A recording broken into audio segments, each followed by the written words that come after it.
computer. Okay.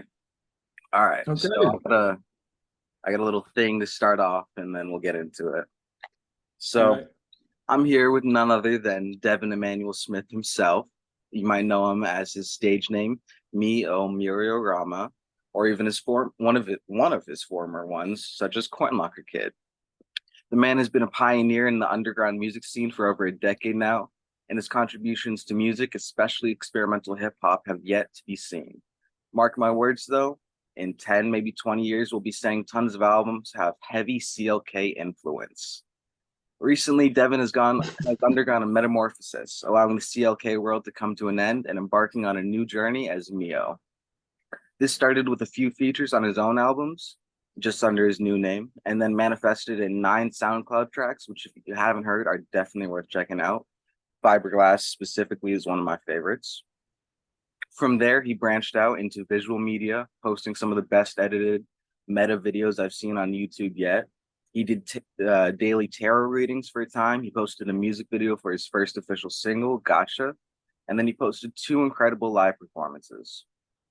Through everything and anything he touches, there's a sense that he knows that it is not all that there is. When he's performing, he isn't just performing along the backtrack. He's calling himself and picking up in between songs to have a conversation about how none of it actually matters because he's already dead. Me Oh Myriorama has something important to say to anyone with ears to listen, and that's what he's preparing you for on his new album, Iris. So, with all that being said, how are you doing today, Devyn? I'm doing pretty good. I'm doing swell. It is a Sunday, and I just came back a little bit ago from the farm where I work in Cedar Grove, North Carolina. Um, so I was able to take a shower to get all clean for this interview, and I actually have a tea that I now I have it. What's that? What Oh, kind of? just a green tea. Oh, that's it. Yeah. Are you like a tea person? Um, the Some people are one like really into coffee, really into tea, really into beer, like IPAs and like that whole world. Are really into wine, connoisseurs of anything you can think of. I used to be like a big liquor person because I was a bartender for a while. But then I got sober, and you can't really fuck with liquor when you're sober. So, Yeah. Yep, that makes sense. all right. So I know this isn't the first album you've ever put out. Far from it, actually. But it's the I've first. managed to fool a few people on the internet with that, it seems, though. So it's been interesting. It was like, I'm obsessively looking at the comments and stuff, and there's been several sort of like, I think, I think this guy's off to a good start. He might have a good future ahead of him. This is his debut. I never heard of him. It's really flattering. So yeah, that was kind of the question. What's the reception been like compared to something like the Lars demo tapes or even the Midwife? The large, that's amazing that you would choose those two of all the things you could say. Those are probably the things that people dislike. Well, there's less dislike more than just like a disinterest, like a non-connection or whatever. Super flat, obviously, is like one of the things I've done where I've been able to receive a lot of like active, like sort of like vitriol interspersed with the really nice things or whatever. But compared to the midwife or the Lars demos, well, there was just nothing there. I haven't had any sort of like reception. There's hardly any like information about it like now, at least on the internet, of like people having anything to say. So this just came out. Iris just came out on Tuesday, and I just dropped it on the internet, the streaming service and Bandcamp. And it's early days, but it's definitely been like the most sort of like visceral reaction I've ever received from putting anything out by far in a overwhelmingly positive sense. But even just the fact of people uh, having traction at all, like any traction everything else done, it just falls on deaf ears immediately. And it seems like there's a sort of core fan base, um, and who have awareness of the project. And that's something that's changed too. Like, I guess, like, I've only really started to feel that there was a fan base of any sort, I guess, just like a couple of years ago. I mean, like, before the pandemic. And there's this influx of young people, and that really hit a peak when my project Super Flat got popular on a subsect of TikTok. Yeah. So that brought a surplus of really young people, and some of them are kind of invested in the material. Mhm. But this is the first time that I've seen like anything like happen. The first solo music that you put out under the Me Oh name started on SoundCloud as 9 tracks labeled the Cloud Demos. Did you intentionally want to start this new career with a mirror image of your first CLK project, the Lars Demos, or was that just a happy coincidence? You're really sharp. You're really sharp. Yes. Yeah, that was intentional. Okay. Well, it was, there's a mixture of intention and unintention. I mean, as far as I'm concerned, like if you would have told me a couple of months ago that the songs I've been working on or whatever was going to be 7 tracks and called Iris, I would have been highly shocked. Like the album really came together in like the last moments. And so like with Cloud Demos, I was experimenting with being more free form, I suppose, just like doing these tracks and just putting them up on SoundCloud. And at some point, I guess I got to a point where I was like, oh, this is done. And someone online had encouraged me, like, it was like, can you put them like together in like a concise way or whatever? So it's just like I did, and then called it Cloud Demos. And then I knew it was like, oh, that's what it was always supposed to be. Yeah. What was the reason for putting them out on SoundCloud as opposed to your normal Bandcamp or even Spotify and Apple Music and stuff? There's a certain aspect of this project I think that is highly influenced by like um my own understanding of my growth, like literal growth as a human. I turned 32 in January 15th of this year, and seeing my relationship with like a larger amount of like young people that like experience and see things very differently. So it's like I was aware of the idea, like SoundCloud being this thing where there's like SoundCloud rap and a world of people just sort of going back to this place of just putting out a bunch of like singles that are just like exist in this more nebulous form. I've always liked Bandcamp more than anything else because of how much it seems to me, at least, to adhere to this album format. And I like the way, I guess, like the UI is and everything is just like this sort of clear thing. You can see the title all big, and there's a cover over there, and it says by so and so, and then you can see all the tracks lined up all beautifully. I love it. I love it so much. But SoundCloud is just sort of like, and it's always been that way, I guess. Yeah. I mean, I've been using SoundCloud for when I was young as well, like doing Tron Novella and stuff in 2013, and like I was interacting with SoundCloud. But having this be SoundCloud only was more, I guess, in the spirit of thinking about like young people, like just yeah, like the nebulousness of or I don't want to say frivolousness. These are words I'm not. Yeah, I'm trying to find the right word, but you know what I mean. Yeah, yeah, yeah, yeah. It's Were less there concrete. It's less committed. It's it's in the cloud. yeah. It's all in the cloud, but SoundCloud literally is just like Were there any artists on SoundCloud specifically that inspired that, or just SoundCloud as a whole? the idea of SoundCloud. There's no Okay. artist that I was like listening to, and um, was Blady a person that started from SoundCloud? Uh, is it Blady or is it Blade? I have. There's 2 E's. I always assumed it was like Blade D. I thought it was Blade because I'm pretty sure I watched a Nardwar interview with him, and Nardwar called him Blady, and he said it's Blade.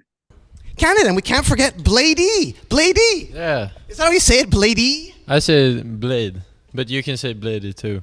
Oh, that's Yeah. funny. That's funny.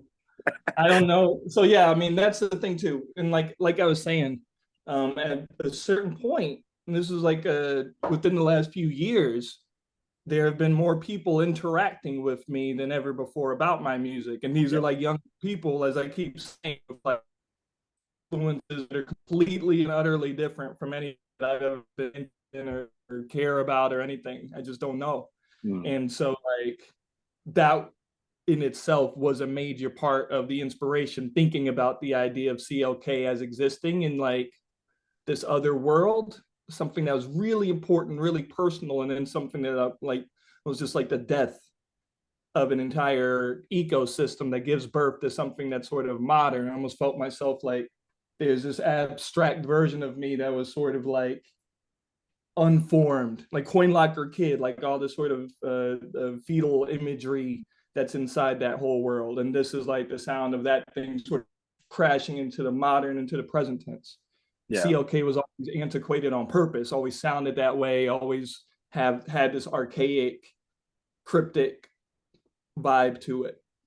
And so being influenced by like this range of new artists that people are like, or looking at people's like lists on Rate Your Music and Drain Gang, all this shit. It was like hyper or vaporwave. It's like all the vaporwave stuff. I was always a huge vaporwave fan. Really into vaporwave as a thing, and the world feels like that more now, which is interesting. So yeah, like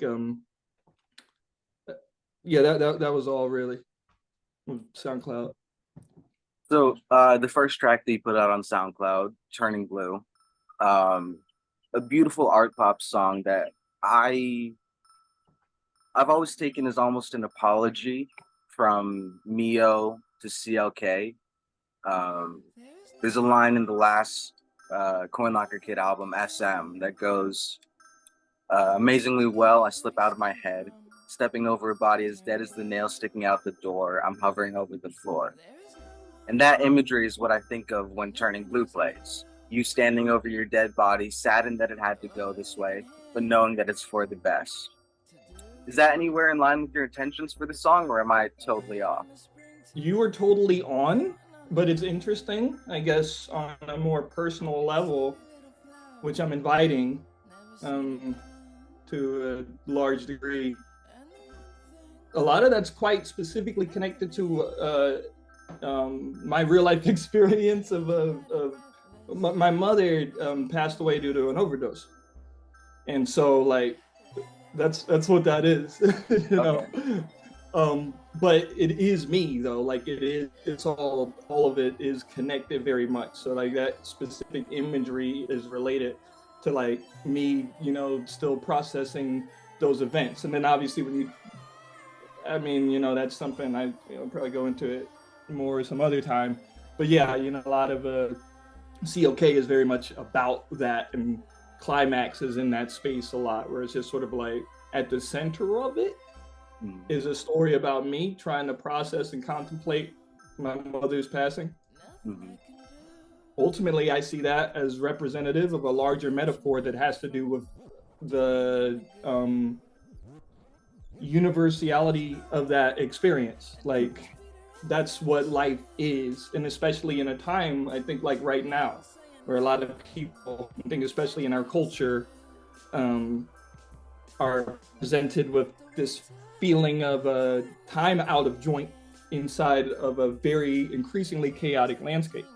And to that degree, and the feeling of things dying, the feeling of like nature itself being colonized by this crazy technocratic tyranny, you know, like our relationship to the natural world being sort of taken away and being killed, being actively destroyed by us.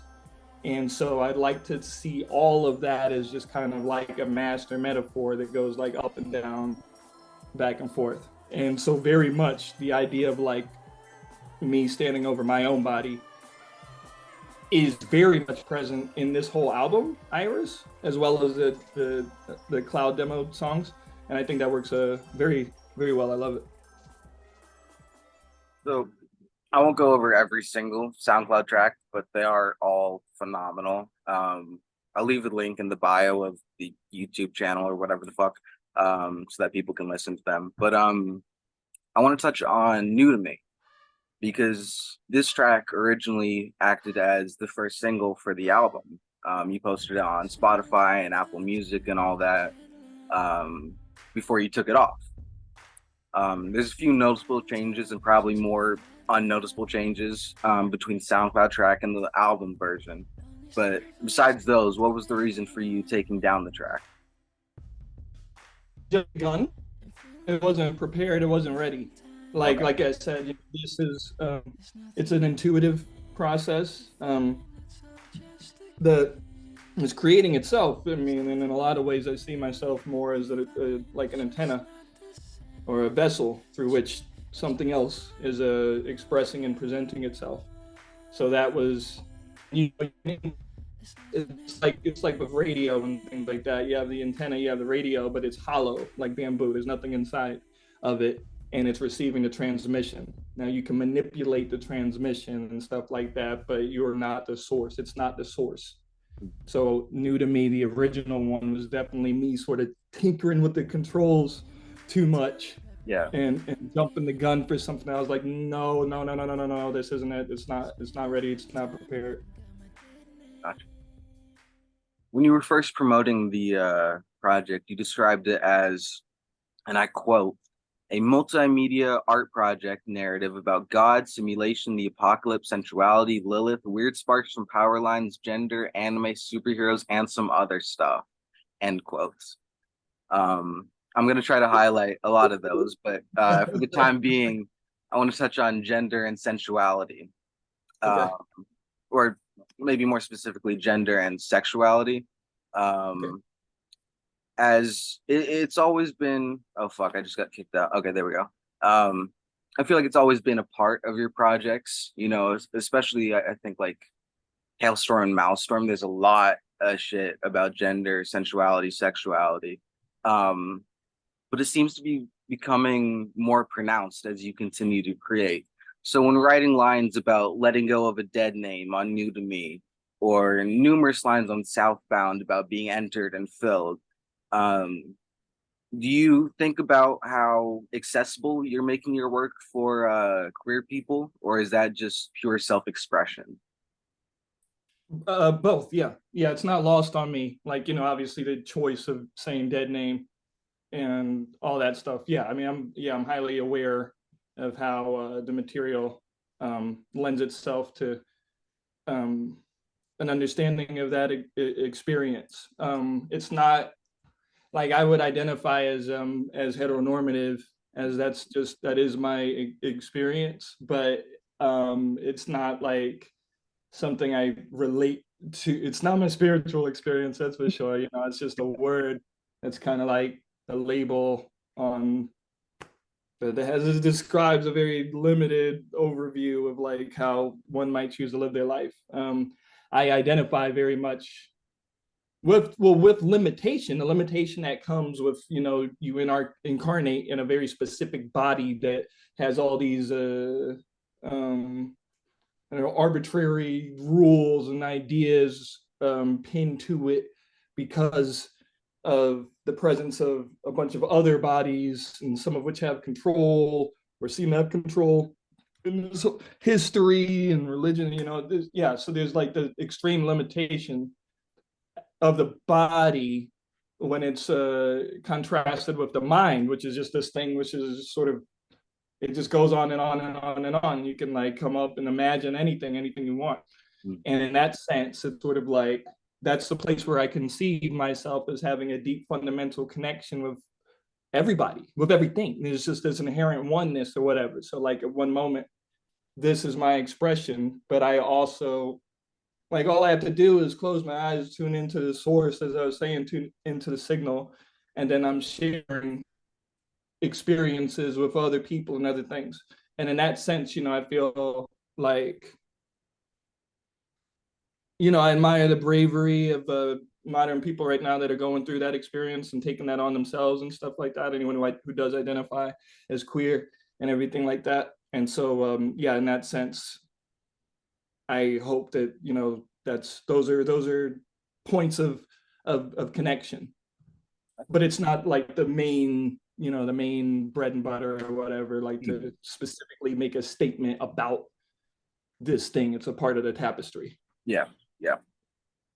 So the cloud demos seem to be sort of a halfway point from CLK to Me Oh, and Iris is the final half of that journey. Whatever comes next, you know, it seems to be full Me Oh. Did you intend for the cloud demos in the album to be linked, or was that just again a happy coincidence? A happy coincidence. Mm-hmm. And you know, I would never say that either. You know, I'm always just like, it's synchronicity. I only ever be caught dead saying the word coincidence. But but yeah, happy coincidence with synchronicity. You know, what was meant to be. I think in this project a lot more than even other ones, but not really. I think I was personally dealing with a level of extreme pain and trauma in the process of this, and I feel like I knew what I was doing the entire time, but it wasn't something that I could be really open to, that this is what I was working on and this is what I was making. And if you want, you can also connect that just to like the sort of the morning of CLK as well. Just the idea of, you know, having seen this whole thing from its inception to its demise, and feeling the pain of that, whilst knowing that, you know, it's all just like towards a new birth. And so in that sense, I feel like a lot of this project was written on, it was a mixture of more cold intellectualism with an unconscious working that was going on. Moving past something like the presence of New to Me on both projects, obviously. Yeah. That could even be seen. I wasn't thinking about these things at all in this way, and I believe that it will unfold more as well, and that gradually as time moves on, my understanding in relationship to this project. But something like New to Me on both projects is like Morning Bell on Curating Amnesiac, something like that, you know. Yeah. Moving past the SoundCloud tracks, I want to jump into Iris a little bit. And starting with the title itself, we have a callback to a character in your last C'est La Key project, Metamorph. In it, you played a lady named Iris Ramona, who acted as a talent agent, as a talent agent for yourself. Did you name her that, knowing that the album would be called Iris, or is it harkening back to her? Yeah. But so yeah, no, that's my mom's name, Iris. Oh, really? Yeah, and I had spent 16 years with her and then 16 years without her. And so I feel like I am on the other side of something. But and you know, at least Iris that day. And CLK is basically, the entire thing is basically about trying to like process that, I think. And, you know, it takes many other forms, such as these other relationships and all kinds of other things. But that's what I think, you know, it's sort of like, that's the nature of trauma and pain. It's just like the things that you experience that sort of write themselves into you. You find yourself unconsciously recreating the details of that hurt. And that's why people find themselves in these relationships. And it's sort of like you're just repeating these same things that have been like drilled into you, trying to sort of escape the karmic loop. So the very first track, Automaton, is a pretty special one for me, because I remember way back when seeing you posting a clip, like fucking rapping along to with a banana as a microphone. And I remember showing whatever significant other I was with at the time. I was like, holy shit, he's fucking back. We're about to get some crazy shit. I was just in love with the song from that point forward. You know, it's glitchy, it's scattered, but in the best way possible. It's eclectic. You know, it feels like it's ready to fall apart at any point and just reveal something behind the curtain to you that you have no idea what it is, but I'm ready to see it, you know? I don't, you ain't ready. You ain't ready. I ain't ready. I think if you see it, that's the last thing you see before you die. I don't want to see it at all. You don't want to see it? I don't want to see it. I'm like, too scared. No, I feel like it's inevitable. It's inevitable. Yeah, we're all gonna see it. We're all gonna see it at some point. I guarantee you. You just gotta get ready. When I last interviewed you, you described the album as a superhero entrance, and I think this song is the perfect start of that motif. You know, God gave us eyes to see, and you want to help us see. At the Which same is also, time, though, just to interrupt you or whatever, yeah. Iris. Yeah. Yeah. At the same time, though, you're describing a feeling of being less than human. You feel like an automaton. And so, I imagine through that there's this back and forth in your mind about, wanting to be out and about in the world and feeling not quite the same as everybody else. And I was wondering if you could elaborate that on that a little bit.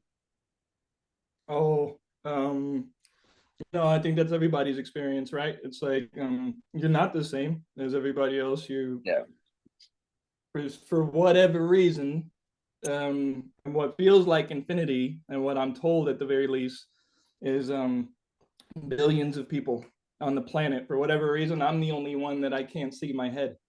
I'm just like inside looking out, and there's this inherent feeling of reality itself happening around you as the center, which I'm sure a lot of people may not describe it that way. But yeah, I think if you think about, obviously there's a somewhat cynical relationship I have of popular culture, and I guess like a lot of silly things you'll see there, and what feels like just like an overwhelming amount of silliness in the world in general.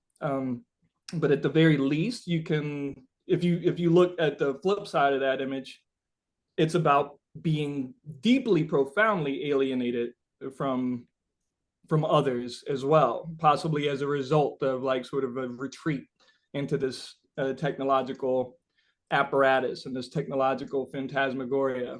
And yeah, and that's feeling.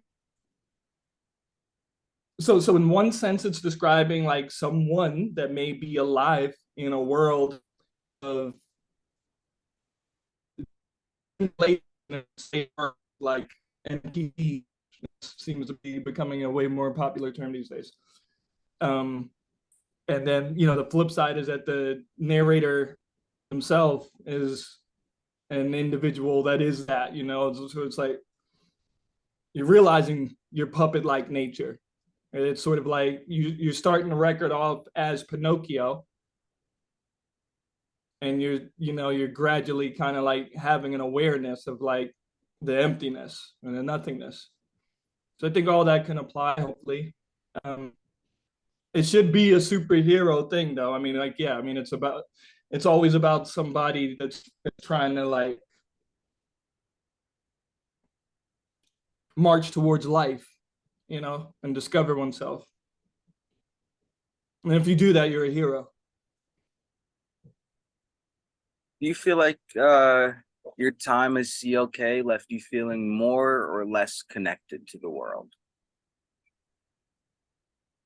More, of course. Yeah, overwhelmingly. And that's what it was about. It was about getting deeper into the world. When you think about where CLK starts and where it ends, you get to literally see the real life story of me finding my family. With the Say La Key albums and everything, it's sort of like I find love, like in the Salmon of Doubt. I start working at a farm. I literally start doing stuff that gets closer to the world, or to the natural world, and experiencing a sense of fulfillment. Is my internet really, really choppy? Yeah, it's a little bit. You're freezing up a little bit. Is it like bordering on like unusable for No, I can hear most of what you're saying. It's just occasionally your video is frozen. Mm-hmm. I'm using this hotspot from the library. It's not like a proper internet connection. Oh, I'm gotcha. wondering if it's yeah. There's a part of me that's wondering if we might need to like do another. I mean, it's up to you. You want to keep going, or What do you think? it actually seems to have cleared up a little bit right now. So, Stabilized a little bit. I actually moved it closer to the laptop, so oh, gotcha. maybe let's just cross our fingers. Yeah. All right. Uh, so, Um, after Automaton, we have the second track and the second single you released for the album, Southbound. Um, and right at the start, you hit us with I feel like one of the big motifs of the album, which is changing locations, not staying in the same place, traveling. And when you announced the Me Oh project, you actually announced that you were moving to Baltimore, Maryland at the same time. yeah. Um, I believe you're back in North Carolina now. Yes. Um, how did that move affect the album? It was horrible. It was horrible. It was a horrifying experience that completely was one of the best things that could have ever happened to me and totally informed the nature of the project. In a lot of ways, that was sort of like, once again, that's what I was saying. Like, I got to the end of this project and understood myself as I was like, oh, this is what I was doing this entire time. And I didn't really see it. I think I basically went to Baltimore to like mourn the disillusion of like several things in my life during that time period. And I sort of like disguised it as like trying to do this artistic thing and like do live shows and stuff. Yeah. But none of that worked out really well. And I wasn't feeling okay. And you sort of, so I mean, in a way, it was almost like field work, like research Yeah. to tap into one of the things that this project is trying to describe, which is sort of like this kind of attempt to sort of do something, be something that you're not, as like a last ditch effort to like hold on to something that's like just not there, something that's not supposed to work. Mm-hmm. And so a lot of people on the internet have been a strange, bizarre amount of people. Well, I mean, it's not a lot. It's not a lot in a world where like YouTube boxers have millions and millions and millions of followers and stuff. But a handful of people looking at the project have been making a lot of JPEGMAFIA comparisons. A lot of them. And I obviously I was in his stomping grounds. And I chose to go there because I watched this documentary of his. Oh, yeah. Yeah, this place is home. Mm-hmm. I fell in love. They fell in love so much, and I was really fascinated with the idea of what it looked like having that experience that he had left the military and chose that location specifically years ago to like go and kind of become JPEGMAFIA and stuff like that. Yeah. And I was in a situation where I was like, with CLK, I sort of resisted the idea of like being more doing what you have to do, like live performances and working with music people. I eventually I was on a farm, working with the people I was working with to make the projects and stuff. So, when it all ended and I was feeling kind of crazy and being like, well, I'm getting older, maybe I need to try harder. It was almost like a kind of a panic. And so I did that. I went to Baltimore and tried to have that experience, and it did not work because it was gone. It wasn't there, like the scene that he was in when he first like made Veteran and everything like that was not there. And I don't think I wanted it. It's not like, what did I want? To go find that? Not really. Yeah.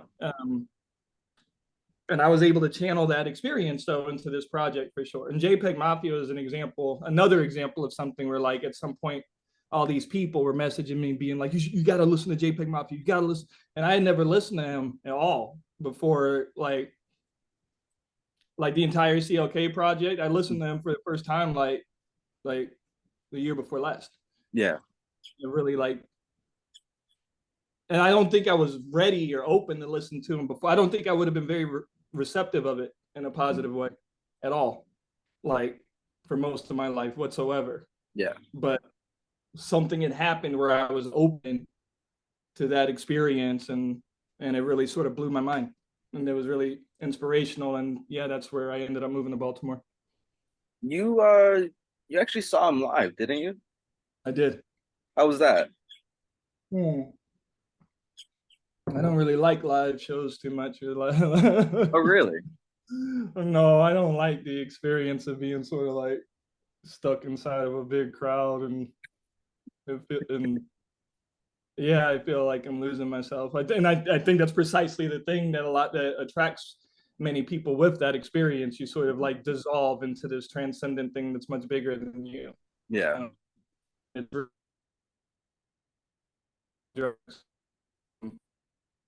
But so that was kind of cool. But yeah,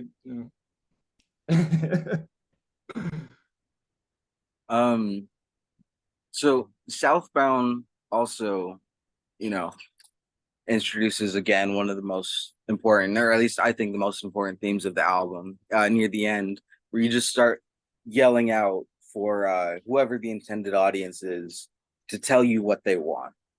And this comes up several times throughout the album, and we'll get more into it a little bit later on. But I wanted to get a bit more perspective on it in the context of the song itself.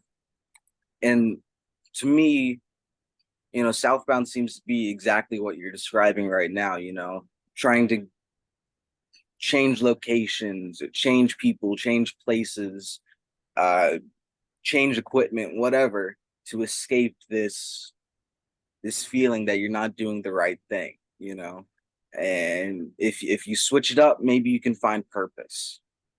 So when we get to the end and you seem to have this breakdown, just begging to know what we, or again, whoever the intended audience wants, are you searching for purpose there, or is there a different meaning behind that? You're searching for purpose, yeah. I think a lot of the project sort of represents I've been having this thing in my head where it's like Iris is about a baby bird being born and hatching, but it's told from the perspective of the shell coming apart. And so yeah, it sort of describes the delirium of the inevitability of birth. So I think that's the thing, automaton or whatever, and the death march of the project. There is this feeling of kind of like you're struggling to hold on, and it's about a denial of like there's an inherent purpose that's being like rejected. That's sort of like, it's almost like what you were saying, like that there's this thing behind the veil in the first song. And that's pertinent as well, because I think the whole thing is also like bookended by a kind of Wizard of Oz motif. Yeah. Specifically in a automaton, and then you get to see someone's praying for a rainbow, which is Iris again. Iris is a god of like a goddess or whatever that represented rainbows, and etymologically. Okay. 1 sec, I'm getting rained on. Holy fuck! Oh my god! Oh man! See, synchronicity. Fucking Florida weather, man. Well, look, it don't get cooler than that. Right? They talk about rainbows or whatever, and the best thing that could happen now is because of how you've switched locations. A giant rainbow is going to appear behind you, just like go straight over your head. Last question about Southbound I had is just kind of like a CLK fan question. But the lines, these bodies stacked, they're so heavy, piled on my back, and there's plenty. Last time I checked, at least 20, and then some. And when I hear that, I think about the the bodies of work that you've put out in the past. And I was just wondering if that's what you were referencing there. All your Oh my God. Oh my God. That, oh, no, but that's totally what it's about. Yeah. No, I mean, yeah, it's just sort of talking about promiscuity, right? On Mhm, a literal level. It's just like it's someone that's having it was talking about human bodies and a sexually mhm, promiscuous expression, and that's sort of like the that intensity, and yeah. or, yeah, or like it's like taking a lot of drugs or whatever. I mean, it's because it's that as a negative expression, but definitely it completely relates to what you just said, and you can easily see that that Southbound is an expression of this. Yeah, my refusal to accept the end of the COK project and the Mhm. inevitability of this new birth. And so, but it's also about, just kind of like plowing through like people and stuff like that, trying to find meaning. Yeah, gotcha. All right, so next up, Gotcha. Gotcha was the first was the first official single for the album after you took New to Me down. And we kind of touched on it a little bit, but what was it about Gotcha that stood out to you more as being complete and ready to go compared to New to Me? Mm, well, I mean, it's mixed better. I think Mhm, I got to know the technology better. There's probably a lot of people out there that might think that there is nothing positive about the mixing on this album. It'd be like it's actually very wrong. The whole thing's really wrong and not done very well. But everything's just a brick when you look at the waveforms and stuff. It's not supposed to be like that. I don't really care though. But yeah, all of the cloud demos or whatever, they were. I wasn't I'm still trying to get used to the technology and learn what new things I can do that I didn't have available to me before with the old equipment I was using. mhm, And like I said, so that's the literal level of it. And yeah, when I finished doing Gotcha, which I did in Baltimore, so of the tracks, Automaton and Southbound were done in North Carolina. Petals of an Iris was done in North Carolina, and I did it mhm. on August 14th. I basically wrote that whole song Oh wow. in a day because I needed to. There was one last part I needed. I knew I needed to end the project, um, and the other songs. New to Me was written in North Carolina, but before the whole project. Mhm, Um, and then Gotcha, Fantasy World, the first part of Fantasy World, and Dissociation, as well as the New to Me, was done in Baltimore. So yeah, there's two New to Me's, and the original one was done in North Carolina. The new one mhm. was done in Baltimore. Gotcha. So Gotcha was the first song I complete. And the second half of Fantasy World was completed in North Carolina in the past few Okay. weeks. And uh, yeah, Gotcha was the first song I completed, and it had a feeling of being ready, and I needed to create some sense of momentum for myself because I wasn't Mhm. feeling nothing when I got to Baltimore. It was really a dead experience in a lot of ways. Yeah, I see. Um, Gotcha to me feels like almost like a thesis statement, like you coming in and announcing your intentions. Within that, however, you express something very similar to something you expressed on the chorus of Southbound when you say that you don't know what you're saying and you should just be ignored. Um, and as someone who's very familiar with your work, it seems to me like you almost always know what you're saying. So I was just curious, what are you trying to do with lyrics like that? Are you trying to like Oh disarm people? no, I wouldn't interpret it that way. The way that you just said it. Okay.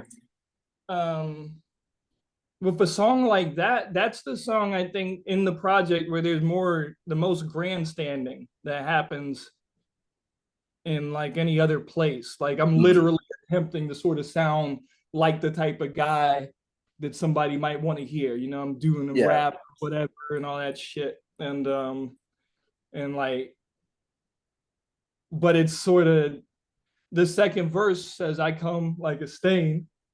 I come like I already came. You came like you forgot my name. So I go like I'm running away from the pain. And then that's when I say, I don't know what I'm saying. Lord, Yeah. just ignore me. I'm playing like a show in the city, day out and day in, you know, I'm staying looking pretty. So that's actually representing like for a second, the reality sets in of what's happening. I see. I'm pretending to be a person that's coming and like and I'm doing this show. I'm in the city performing, doing a show, but in reality, I'm just running away from the painful situation. Gotcha. Gotcha. Yeah. And I'm paying the win. Mm-hmm. You know, like the idea of like what goes into the production of all these things. You know, people, this image of somebody trying to achieve this dream of being like an entertainer or something like that, and just like this kind of like all the manipulation it takes, I guess, to like actually get into on a platform with some level of notoriety or whatever. You know, it's sort of like this system is a pay to win model. Yeah. Yeah. Which is kind of funny when you think that most people with fucking Ableton or whatever probably aren't putting nearly what you put into all your CLK equipment in, but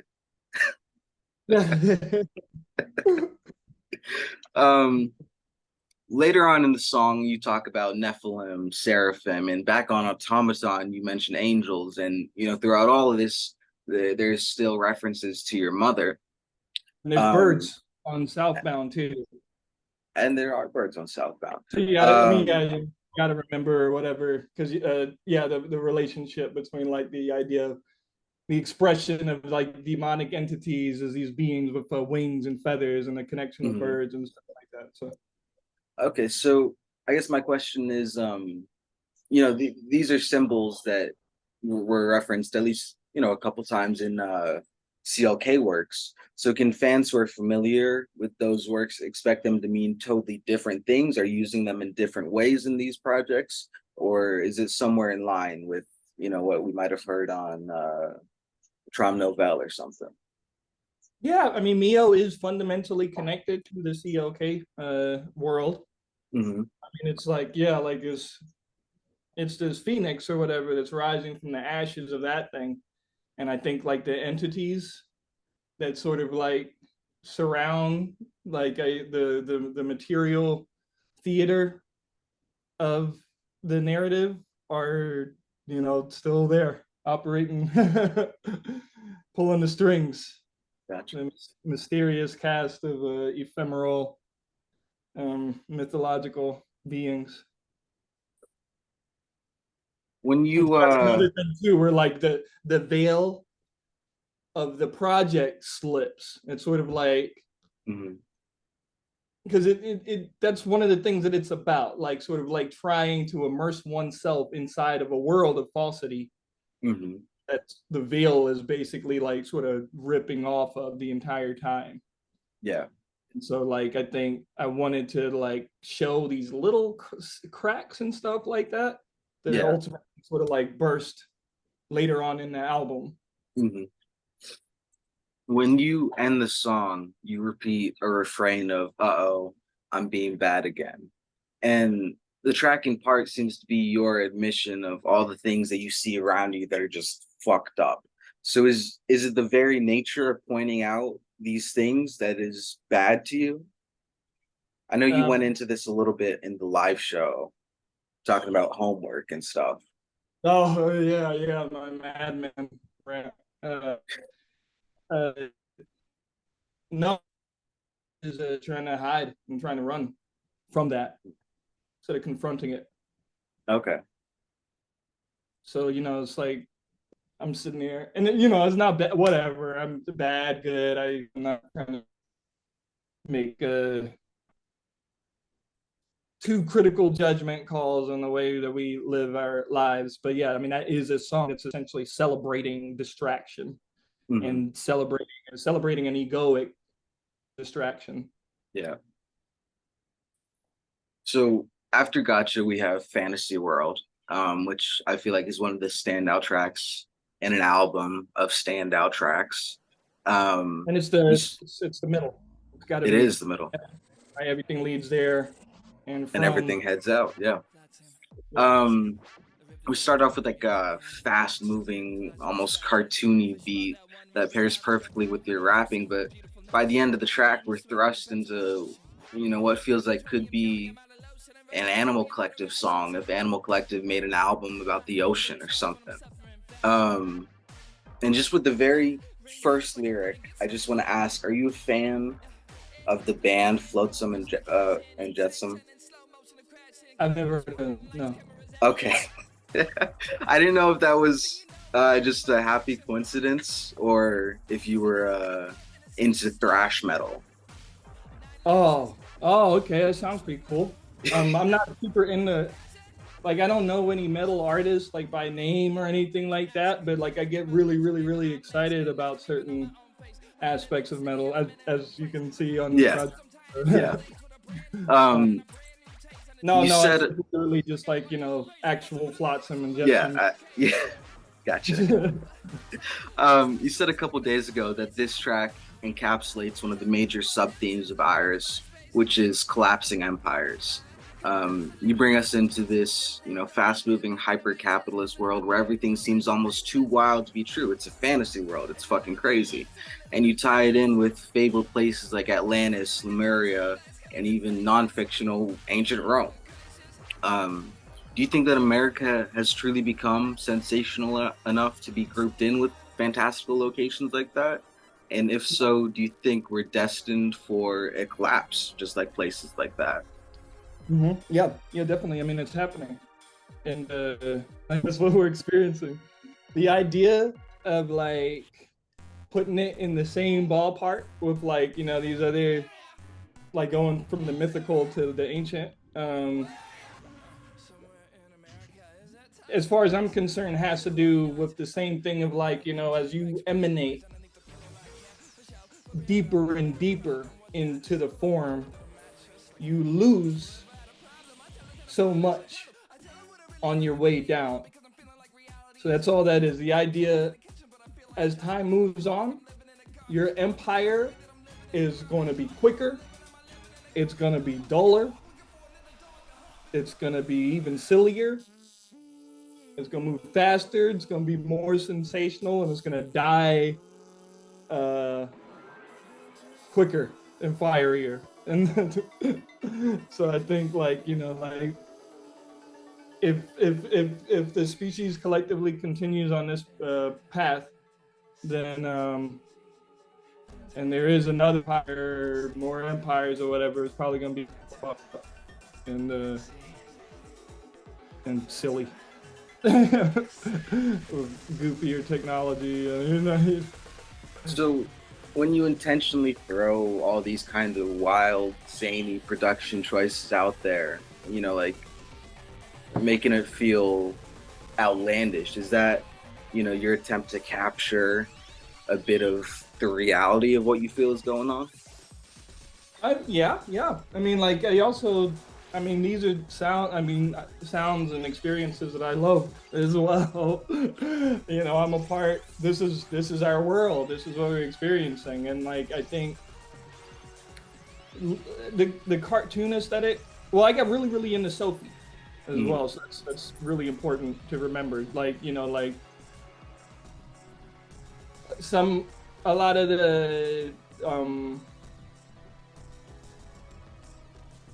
audio direction influence had to do with really, really kind of deconstructing my relation Sophie with JPEG, and then also with 100 Gecs, like to their first album that they released.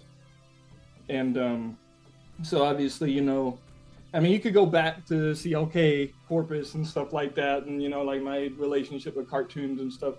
is very long-standing. Like you can even think about a song like Snap Crackle Pop from SM. Yeah. And hover several inches off the ground above the awesome sound of snap, snap, crackle, popping in the head. Snap, snap, crackle, popping in the head. Snap, snap, crackle, popping in the head. Snap, snap, crackle, popping in the head.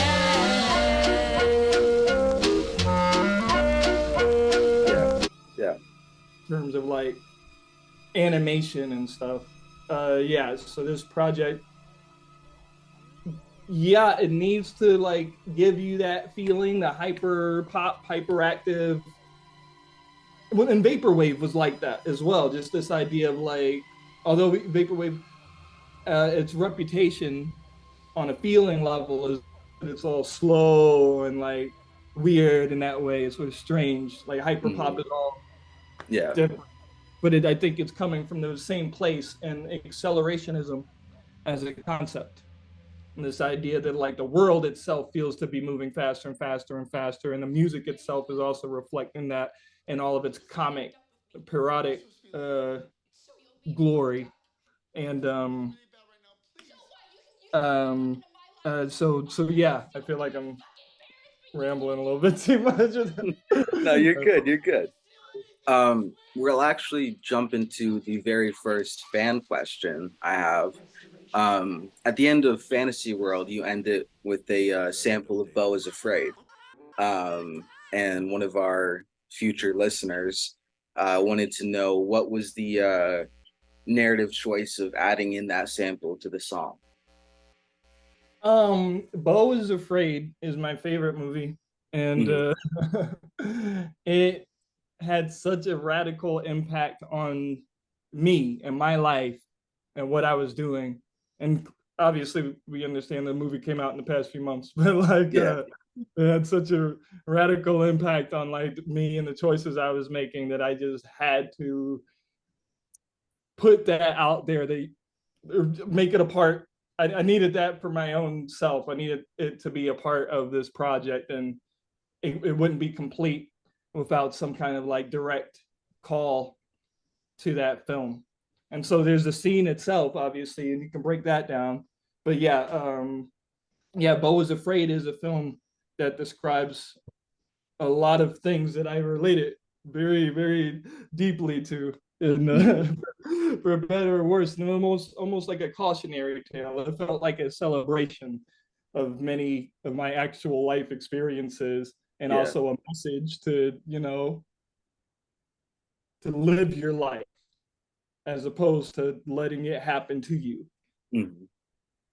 And that's something that happens in this project or whatever. It's like, instead of if you live inside of this crazy fantasy world and you get dazzled by the lights, you're gonna like fall into this Wizard of Oz trap of thinking that like that's where it's at and that's what's happening, and then you forget that behind the curtain is something less than impressive, and really you're the one who has the power to live your life. And that's sort of the arc of this album. And I think Beau is Afraid is a film that represents, it's a story of someone who is not living that life at all. It's about a person who lives in great fear of everything, and everything is coming from his mother, which is where it starts for everybody. So next up, we arrive at, I don't want to say my favorite, maybe my second favorite track on the album, Disassociation. We're welcomed in with this dreamy kind of. There's to interrupt real quick. It's something interesting about that word. So I think it always feels like disassociation, but so that song is called Dissociation. And shit, is it? Yeah. Oh yeah, it is. They're actually different concepts, and so that's something that's like important to like keep in mind. Gotcha. So pardon me, dissociation. Oh, no worries. You know, we get to this dreamy. To me, it feels very nostalgic. This instrumental that you have going on.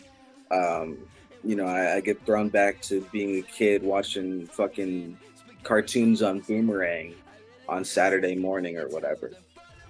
And you come in right away and you further that imagery by talking about being punished as a child for imitating a performance you saw on a late night show. I know Sinead O'Connor actually passed this year. I was wondering if you had any thoughts on her influence on you at all, or if it was just a one-off reference. Yeah, I mean, it was very strange, like that happening. Because as you know, I wrote that before that happened. Yeah. Never made a Sinead O'Connor reference before, and I don't. She's not. She wasn't an influence. I mean, I think Nothing Compares to You is an amazing, monumental statement from a human being, and the video is amazing. And my Prince wrote that song, right? But I don't know anything other than that. And Okay. except that incident was something that I wasn't old enough to see that when it happened. I was alive when it happened, and I was very little. Mm. It's interesting that you say like being punished as a child. You're picking up on all these things that like I wasn't really like seeing. It's fascinating. I wrote that kind of as like an abstract, thinking about being like an adult with a woman of another adult. Oh. So, but it's actually way more like what you're describing is amazing and way more on point. And it's literally what I wrote. So it's talking about the SpaghettiOs and shit. Yeah. Yeah, so that's the thing. Once again, my mother, I did not realize how much of this project was about trying to, it has to do with processing that. And that's one of the ultimate falling empires that I experienced, Mm-hmm. like the actual human vessel that like produced me was something that I just watched crumble. Yeah. And it made a big impact on me. But okay, so yeah, back to Sinead O'Connor. No, not a big actual influence on me, but yeah, that was something that I couldn't really get out of my head, knowing that was like this thing, and her career as it comes apart immediately when that happens.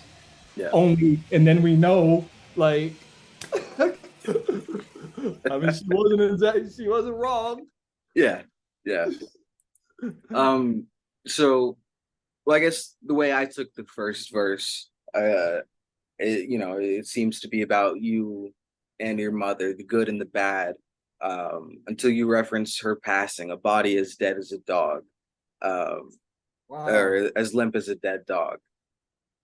And instead of being able to do the things you used to do, you're just glued to the phone, waiting on phone calls. And from there, you launch into a refrain, which struck me as similar to like the one from Idiotech by Radiohead, where they go, "We're not scaremongering. This is really happening."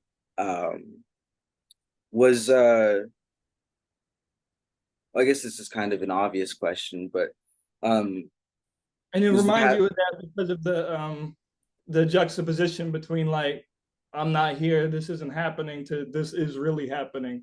Yeah, this right? is not a game. Disassociation. No, I mean like that there's multiple songs.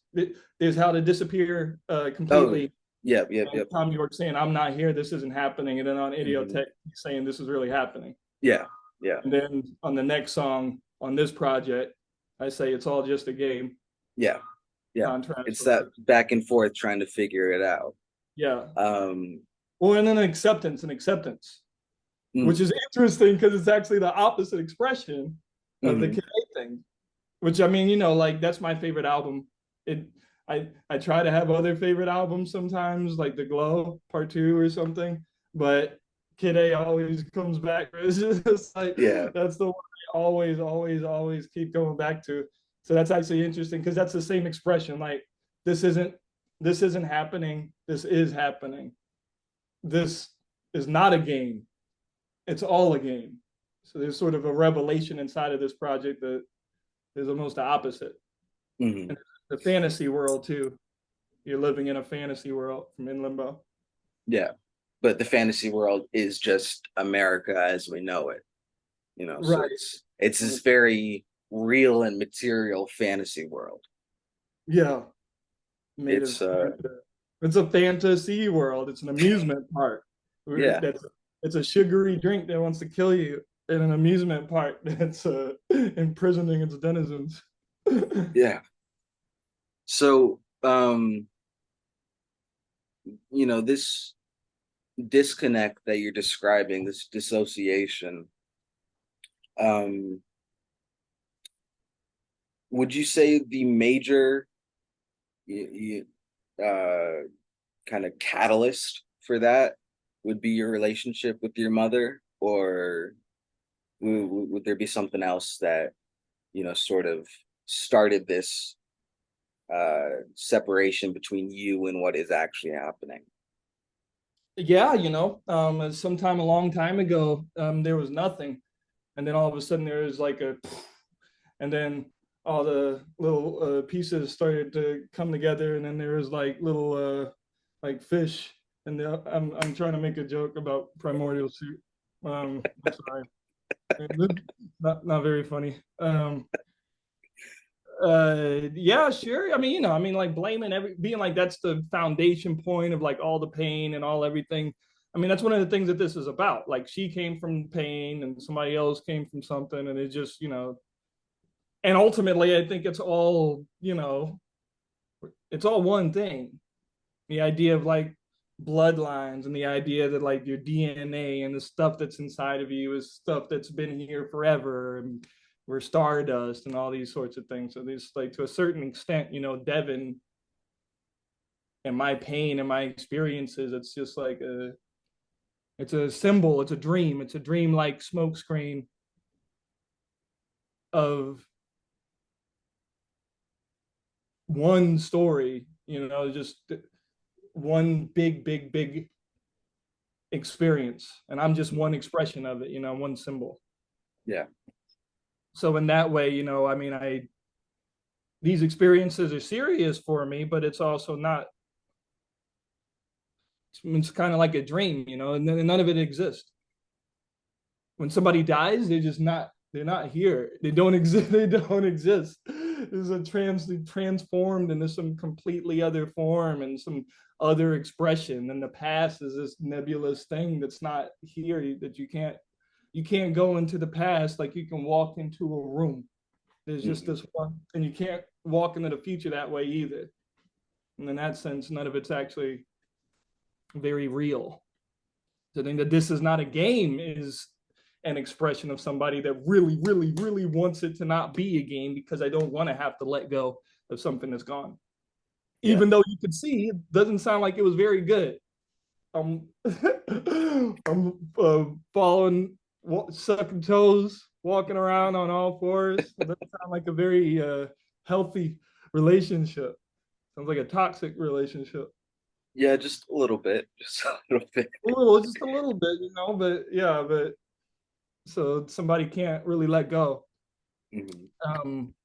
So yeah, I mean, that's definitely, it's a source, it's a place that creates the ability to enter that state, a dissociative state of numbness. I have a fucked up childhood.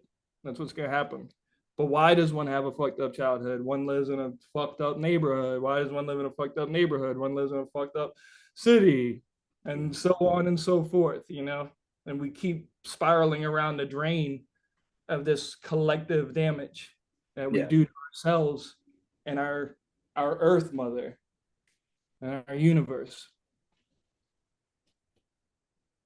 Going into the second verse, I'm always impressed by the it's a trick, it's a joke, it's fixed, it's broke, as the beat just continues to break down in the background. And in one of the live shows you posted, there was a different version of that where you actually called yourself and talked to yourself. Was there ever any plans to keep that version in, or was it always going to be this one? No. I mean, I realized that that was a trick I can only do one time, the calling Mhm. myself thing.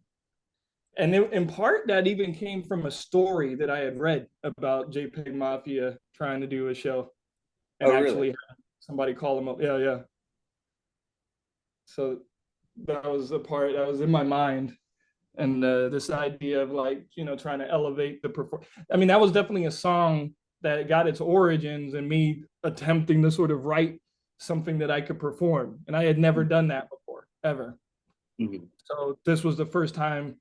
And that's also one of the reasons the songs sound the way that they do. Like the short songs at the beginning and stuff like that was me trying to figure out how I can like perform something without playing instruments. Because I was thinking a lot of the CLK songs, I'm like, well, I don't know what I would do. Like something like Gretel is like a long instrument, like it's like that's what I love, writing this music and listening to music. But if I Mhm. don't have like this all kinds of stuff that I can't pay for, people playing instruments and light shows and stuff, if I was literally just playing a beat with vocals on it, I'm gonna be standing here like this for like for upwards of 20, 30 minutes while instrumental passages play. But as you can see, at some point I just said fuck it when I realized that like I'm not really supposed to be. I didn't want to really be doing that. Mhm. And that's where you get the ending of Fantasy World, um, which I told you I wrote here and stuff. And that was Yeah. an example of me not worrying anymore about Yeah. those issues. But yeah, so dissociation started from just kind of being something that I did not write in the same way that I normally write music, and that's why it had room for like a weird, elaborate joke. And then Mhm. at some point, I was like, well, I need to do something serious. And that's where the sort of Betty Boop and DMT hell came from. And that kind of meta commentary, where you break down the barriers between the art and the artist and the audience. It seems to be what CLK was veering towards, but I don't know if it ever quite achieved outside of maybe sampling yourself on Disclosure. Um, are these, meta Really not. moments? Huh? I said, really not. You don't think something like Metamorph? I mean, I think Metamorph like was just there, like your face pressed up the glass of it. But something like sampling yourself, that's like, hey, this is all not what it seems. That's interesting. So you feel like also just as like a nerd fact or whatever. There are these different moments. The ending of Diluvium samples the beginning of True, true. but I understand what you're saying. It's like this is a different. Well, it's clear. It's visceral. It's not hidden in the clouds of lo-fi and stuff in the same way. Mhm. Cryptic shit like with CLK. But that's fascinating that you say that. And I'm really, really happy to hear that. But yeah, are these, meta moments your attempt at pointing out a larger narrative to the audience? Yeah. I mean, and the idea, well, it's a way that one experiences life, I think, where it's sort of like there's a difference between being here and this role that you're kind of performing and this mysterious strangeness that kind of exists all around us all the time and never goes away. We're sitting there having this conversation. It's being you're in Florida, I'm here. It's being beamed through the walls. The storm, the hurricane in California is presumably happening right now. So flooding. Yeah. At the same time, we're supposedly like hurtling through a black void on a ball. Um, so the sense of like having things that are happening around you that you are not aware of because you're immersed in a kind of play, in a kind of like Mhm. story, and all of a sudden having like, I mean, because how does that feel? I mean, and a lot of people have these drug experiences and stuff. And then, you know, also this album I think was meant to reflect that in a deep way, like a drug hit. It's sort of taking the form of that kind of shock or whatever. I think that's why the cover has that look, because it's this idea of like in a moment you just sort of like, yeah, and faced with like the world as it really is, or something, just like this abstract phantasma hallucination. So yeah, what I'm saying is that like I think that life itself has a lot of parallels to that experience. And then at the very least, you can go up and down the level or the hierarchy of metaphors and symbolism. At the very least, I think like people go to work. If you go to work and you're sort of performing this sort of job, and then when you step out, now all of a sudden you're somebody else. So it's like if you're in work and all of a sudden you hear a phone call and you're like, yo, your house is burning down. You'll be like, oh. And then you gotta leave one world and like go into the next or whatever. Yeah. So you got a shock about like, oh, this other layer of reality that I temporarily closed off so that I can experience this more banal fake version of reality suddenly just came back in. Definitely, yeah. And again, on this track, we've got more of you positioning yourself as like this superhero, you know, just all you're missing is the cape and the tights. The kinky tights. The kinky tights, yeah, and the S logo. And I think also with your observation about this being like a snapshot of like this childhood thing, it's perfect how much everything comes together. There's an actual cartoon sample and the new shoes Velcro. So that's a reference. I got some Doc Martens that happen to be a Velcro. They have Velcro on them, and I bought them with the intention of looking cool while I was performing. But it's also, I said the only thing that's missing is the blinking lights, and I was thinking of those shoes that kids used to wear. Oh yeah. Yeah, this is a Velcro shoe with the light up. So there is a lot of incredibly childish imagery in the entirety of the song, and that was really fascinating. But you know, positioning yourself as this kind of superhero figure, it's kind of reminiscent of this one rapper. I don't know if you've heard of him, Kendrick Lamar. What? You had me going. That was a good one. Yeah, I heard a couple things about him before. He put out a really big record, right? Yeah, something like that.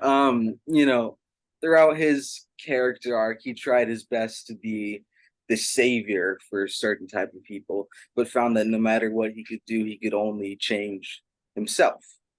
Yeah. Do you worry that, you know, having lofty ambitions, you know, well, with these lofty ambitions, people might not exactly grasp on to what you have to say?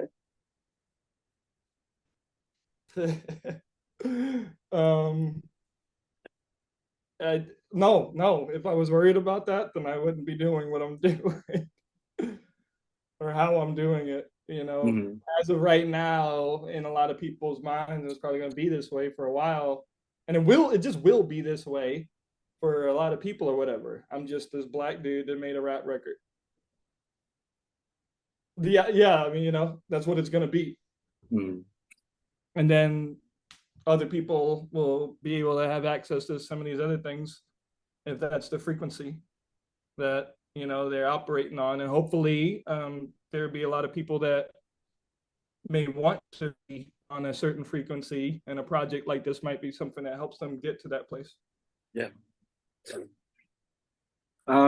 We already touched on New to Me a little bit, so I'm going to move on to The Petals of an Iris, which even just doing this interview now has a bit new meaning to me now that I know that that is your mother's name.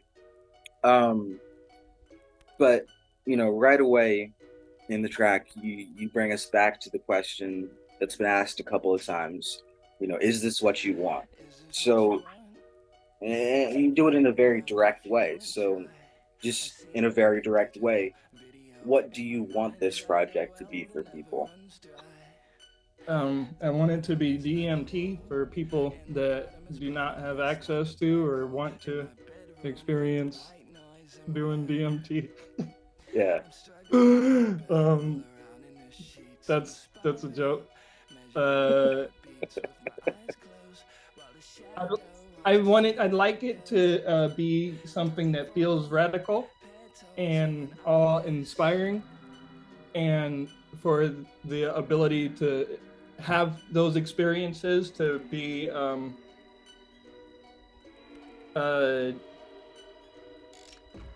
something that you can take with you when your headphones are off or when you're not listening to it anymore. Yeah. And for it to be something that can like sink in and have an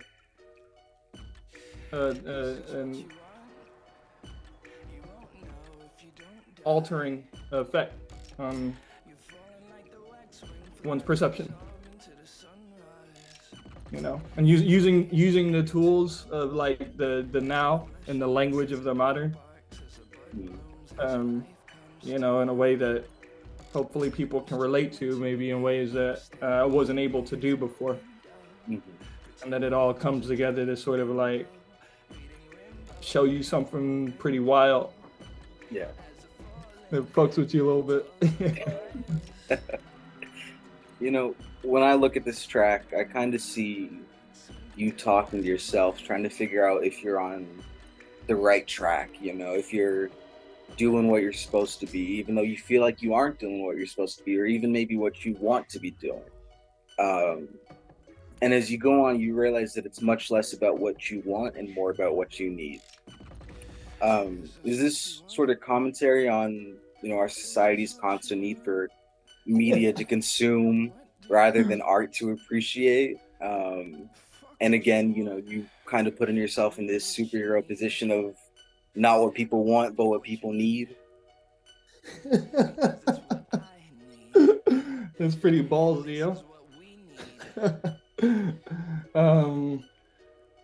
You know, as usual, it's something that operates on many different levels. You know, in one way, I'm talking to the ghost of my mother, and another way, I'm talking to an ex-partner, and another way, I'm talking to myself, and another way, I'm talking to a kid, and another way, I'm talking to Earth herself. In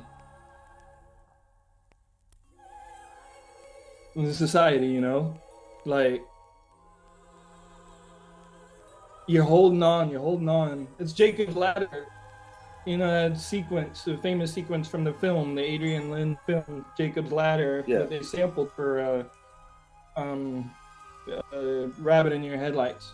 And if you're frightened of dying, you're gonna see the devils tear your life away.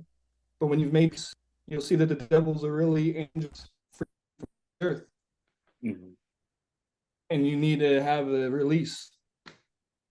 And we're marching towards that. You know, that's what all that's about. So it's all those things. And obviously it's some of the most simple things you can say. It's a cliche. Is rolling. I always get what you want. Cliche. But yeah, as I'm going a long way around directly answering your question. I mean, you know, who can say that? I'm not what you want, but this is what you need. All that other stuff you got, all this stuff what you think you want is bad for you. Don't drink Fanta.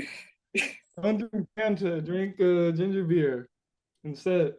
And I'm seeing all these purple streetlights.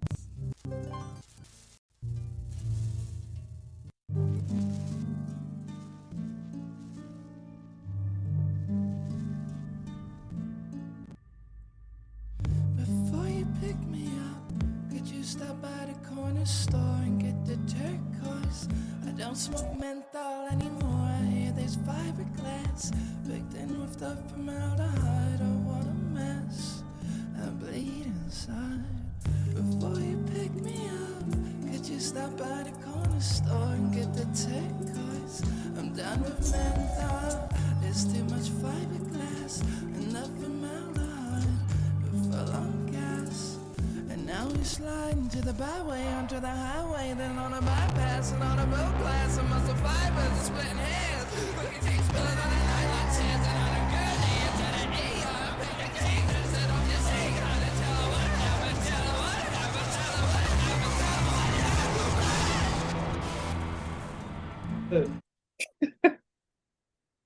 her what But sure, yeah, sure, it's Mhm. in there somewhere. But I wouldn't want to disrespect.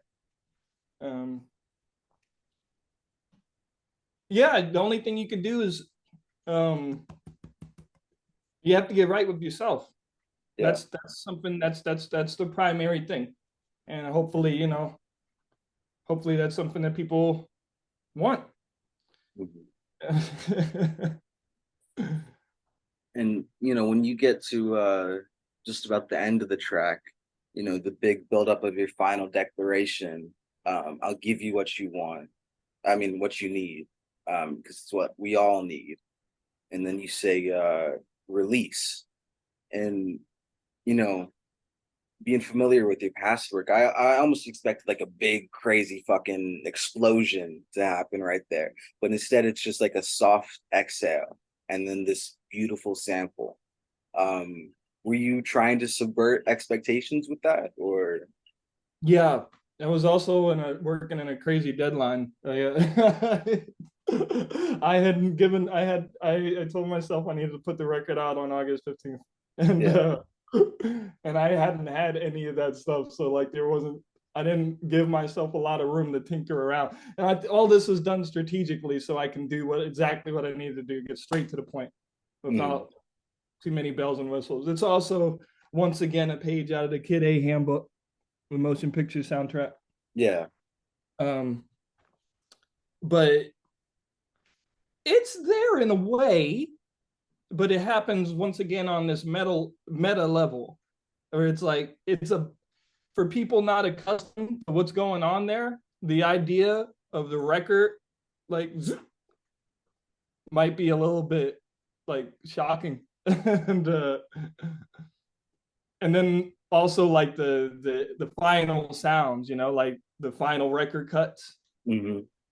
It's still going off of the, you know, if you think about the lore, I guess, of CLK and the space dust, Yeah. of vinyl records and Metamorph.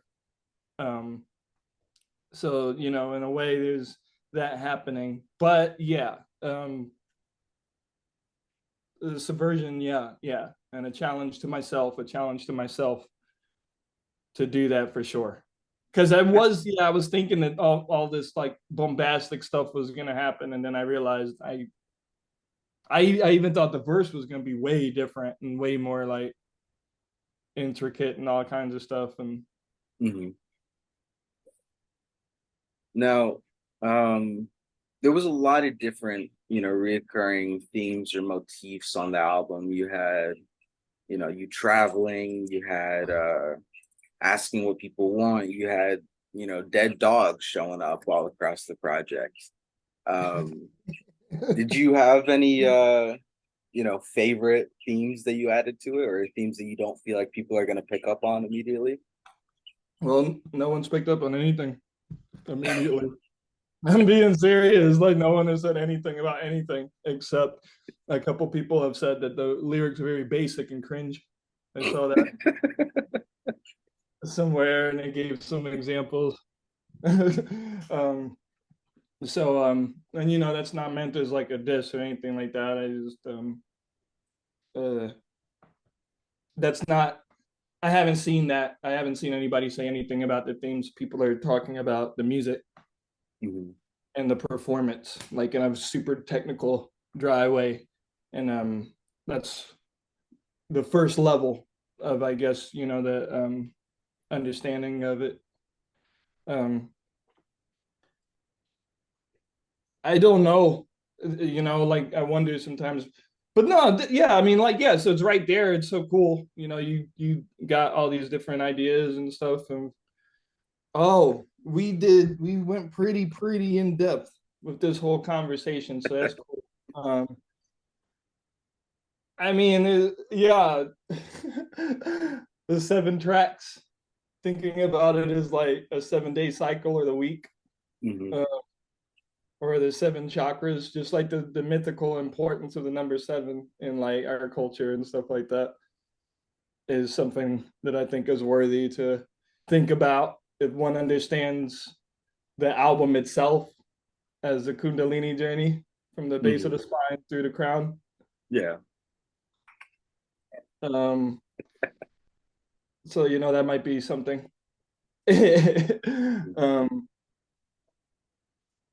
I was informed that apparently Sir Isaac Newton's 7 colors of the rainbow, they're going through a Floydian prism to produce white light, is misinformation, and that he made up indigo because he wanted it to be 7 colors because of his Masonic beliefs. And it's actually 6 colors, 6. So that's an interesting thing. But I understood the rainbow, like that whole thing to be like, oh, there's 7 colors, 7, like, was it primary colors? Yeah. But yeah, this weird like little knickknacks and bric-a-bracs that sort of lying around the fringes of the project. But no, I think we covered a lot of important themes. You want to hop into some fan questions? Yeah. Okay. So how's the connection been? the connection's been really good, actually. Okay, great. Yeah. Do you think you had any influences going to this album, or did you try to go in pure, not consuming any art? No, so we talked about that already. Mm. Yeah, I think the primary influences ended up being like Peggy and Sophie and the 100 Gecs and just like that kind of crazy hyper pop in general. And then I just have my usual Radiohead or whatever. I was listening to tons and tons and tons and tons of music. There's nothing pure going into this project. Your production as Me Oh. It ended going back to a lot of the things that I fell in love with in the first place. Like I ended up listening to tons of St. Vincent and Animal Collective. Gotcha. And Phil Elverum's work. Yeah. During like the final part of writing the music.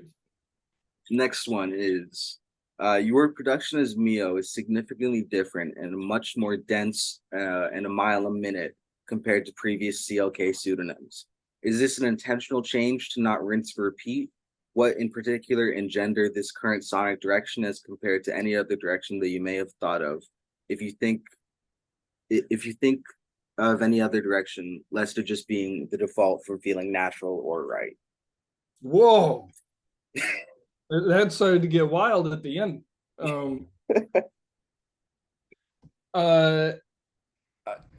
I sort of lost track just a little bit with the final part. But yeah, I mean, I always like to be fresh, but I mean, it's not really up to me. The only thing I can do is express what is out there that needs to be expressed. As for my intentions, though, and the intellectual aspect of it, the sound of Me Oh and the sound of this record, because it's not, like Turning Blue doesn't sound like anything on this project, really, right? Fiberglass, but Iris, the fastness and everything is definitely just like that callback to like this is a project about now. This is about the world right now, as opposed to being about me, Devyn, with like in the way that CLK was really, really, really about my head and that journey. And this is sort of a snapshot of me being in the world all of a sudden.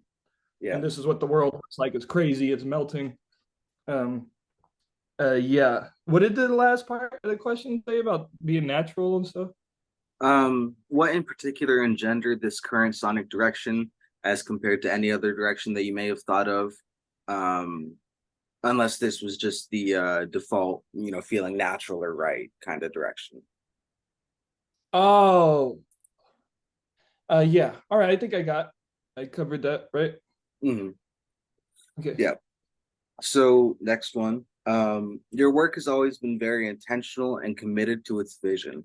Are there any artists across any mediums that you think do something similar, who say something meaningful or true in their work? Uh, uh, did they say any medium? Yeah, any medium. Yeah.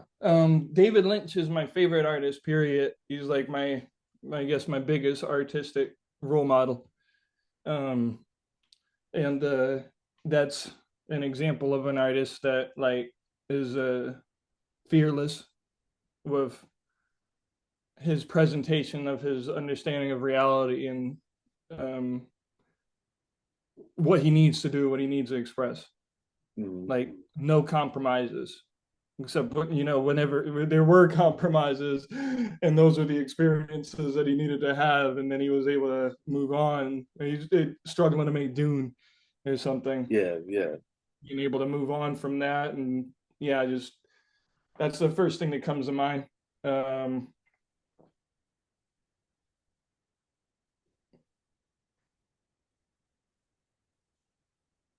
Sophie was an example of somebody that felt like a hero when I first discovered Sophie's work. I was Mhm. floored by its power and by Sophie's philosophies and visions that I would read in Sophie's interviews and stuff like that. Um, and yeah, that struck me. Sophie struck me as an example of a truly like uncompromising, powerful artist, Mhm. telling Sophie's truth and Yeah. nothing else. All right. So really curious if any of the other cloud demos might make it onto any projects later. I'd love to hear another version of Pole. Whoa, Paul's so cheesy. I don't want to hear another version of Paul at all. That's a corny ass song. Um, I don't know. I mean, I really like Turning Blue and Fiberglass. I think Turning Blue, possibly. I don't know. I don't know. Yeah, I still have to wait and see if because it's like you were saying, there's a chance that like cloud demos is just like cloud demos and Iris have their sort of connection, and like I did New to Me. That's the only thing from cloud demos, right? That's Yeah, old. Or yeah. that's the only thing that's from cloud demos. So yeah, I had this idea that maybe I would do some other ones, but I'm in my gut right now. I'm like, yeah, I think that's just it was what it was. Pretty similar question, but some of the tracks from the live show, specifically like the one with a meat cute and a meat suit, are those gonna make it onto any projects later on? No, Meat Suit was supposed to be on this project, but then I realized that it was not supposed to be. Um, I guess that was called Meat Cute. Um, yeah, I like that song, but it wasn't a real song. Gotcha. It's like Pull. It exists in the same place for me that Pull does, or it's just sort of like I'm just like those are the times where it's like, okay, you're just saying shit. Like it's not really cohesive. It's not like what needs to be expressed. Mm, It was something that I was doing because I was like, well, I'm trying to do a show and I don't have enough material. So it was sort of false in that way. And yeah, I was see, trying to channel something, but it wasn't something that I felt needed to present itself. yeah. Um, Here's another one. I'm really curious on how you ended up working on the Temps album and what it was like to work with James Acaster, and if you actually interacted with Open Mike Eagle. No, no, I didn't interact with anybody. I just did it in a room here in North Carolina, and um, yeah, no, somebody from James A. Caster's people reached out to me a couple years ago because James A. Caster wanted to talk about the Salmon of Doubt for a podcast he does called Perfect Sounds, I think, right? Yeah.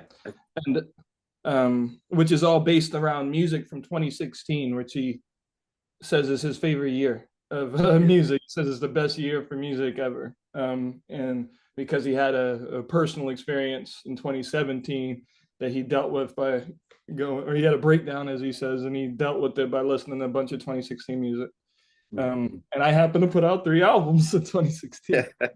And one of them was The Salmon of Doubt. And so somehow he heard it and talked about it on an episode. And then he was working on his album because he's popularly known as a comedian, but before that he was actually a musician, and he was a person that just really loves music. And the pandemic created a bunch of circumstances where he had to he ended up having an idea to make an album with a lot of the different artists he knew. So he actually reached out via email and was like, is this something you'd be interested in contributing to? And I was like, yeah, sure. It'd be great.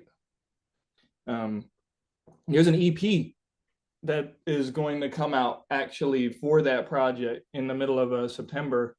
And I'm actually featured on a whole song. Oh, gotcha. On that one. You've got another feature coming out on the JJ Shadow album, right? Yeah. JJ Shadow's great. Yeah. Can we expect a lot of Me Oh features in the future? Sure. If anybody, especially if you got money, I'll do a Me Oh feature.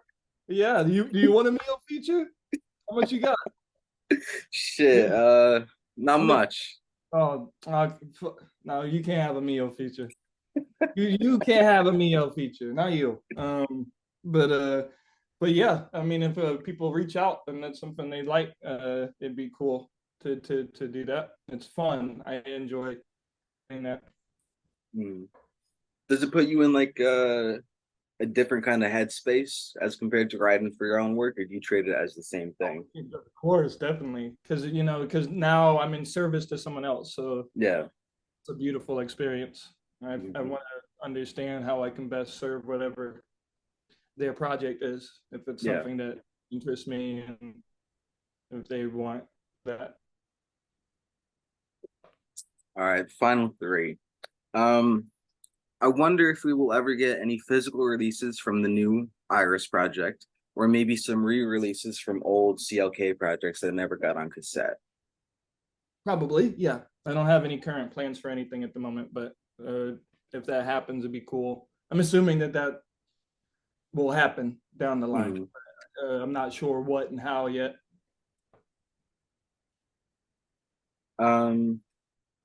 Last 2. Is Joan of Stockyards or Discordia coming to Spotify? Oh, I can talk with the other guy from Joan of Stockyards if that might be something he would want to do. But I didn't really think about that. And no, Discordia. I don't know why it's not on. I think, yeah, the projects that aren't on Spotify, I think I tried to upload and there was some kind of issue with something, a copyright or something. I don't even know, which is ironic. But so yeah, I don't think they're gonna be on there. Even with something like Home, there was copyright. Well, I guess you have a lot of samples in that. Yeah. Gotcha. There's some sounds or whatever. And then the final one, harkening back to Super Flat, were you able to finally figure out the fucking compression? With those fucking tracks, I wish Mandy was here. They're flat. Mandy doesn't like your fucking music either. Nobody likes the fucking music. Nobody's even fucking listening. Track one. It's the compression. I can't figure out this fucking compression. You know, I can't figure out this compression. It's just like this, like some heartbeat where I don't want it to be doing that, but it's the only way that I can get the volume up to any level that I can consider just be all right. My other music wasn't like that, but I'm not using the same recorder anymore. I don't know what the hell I'm doing with any of this equipment. I am not paying any money to go to master school, and I'm not paying any money to master my shit. I don't need anybody else to help me do my own shit. Oh my God, people, Jesus Christ. Let it go. Jesus, it's not funny. It's not funny anymore. Who asked that? You know, no, don't. I won't tell you.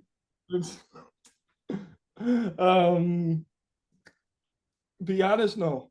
I have no idea how compressors work. There's a JPEG line. He's got several lines mocking people for not knowing how to use compressors. Yeah. Just to find a new way, these niggas stay attacking us. Feel like a titan when I'm strapping up my floor bachelor. Just to fucking on the back if I can get attached to it. Just to poking out look after your beats inaccurate. Muddy low end, then you over compressing cause you don't know what you be doing, so you be stacking. Don't know the difference between just holding and attacking.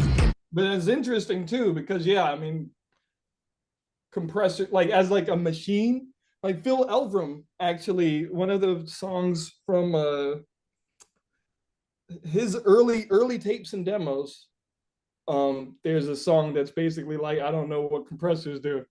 Yeah. He actually has a solution for it, but I forget what the punchline was, like what a compressor is. But yeah, I don't know. What do you think Iris sounds like? Sounds better than super flat, right? Like the mix. Yeah. It's a little bit tighter. So I think it's mixed better, yeah. Mix a little bit. But yeah, just about 6 o'clock on the dot. That's all the questions I got. Right. Wow. What a cool experience. Really appreciate your attentiveness to the music and the material, and for taking the time to do this. Yeah. And I hope it's something that can help people maybe understand certain things a little bit better that might appear like alienating at first. Yeah, and to all the people who said that the lyrics don't mean anything, here you go. Just listen to this fucking 2-hour long fucking interview. Yeah, no, I'm just saying that I definitely don't want to like throw anyone under the bus and my poor little feelings. Yeah, it makes sense. I mean, like it's with anything. It's like, I'm here sitting on a stool. How was this stool made? Like, was it like, look at the texture or whatever. So it's gone through like several different processes. What were those processes? Where did the screws come from? The whole world is built off of all of these things, just sort of like casually living inside of this space. And if you don't have a system through which to navigate it, you might not really see these things. And there's a lot of music that is just sort of like the lyrics are not a priority. And if that's the only thing that you're used to, or if you're used to being like, well, I understand lyrics that are talking about name brands, or like these signifiers that I'm used to aren't there, then it might not sound like anything. So I understand that, and it's something that could hurt my feelings, but that's childish, and these things are not meant to be taken personally. So yeah, but yeah, my hope though is I would like for people, these things need to be abstract and open-ended, but I would like for there to be context through which people can have a deeper understanding of what's going on if that's what they choose. Absolutely. Well, again, just thank you for coming on. Thank you for doing this. Thank you, Julia. You got any closing remarks, final words? Oh shit, all of a sudden the people come in. It's been a setup this whole time. Yeah, kind of. Imagine people coming up from Florida. You needed me distracted. Got any final words, Mio? I guess those are my final words. I just making a joke about being an assassin. I think you got a couple years maybe till you get assassinated. Jesus Christ, we're putting bad juju out there right now. We gotta. All right, I think with that we'll end the record.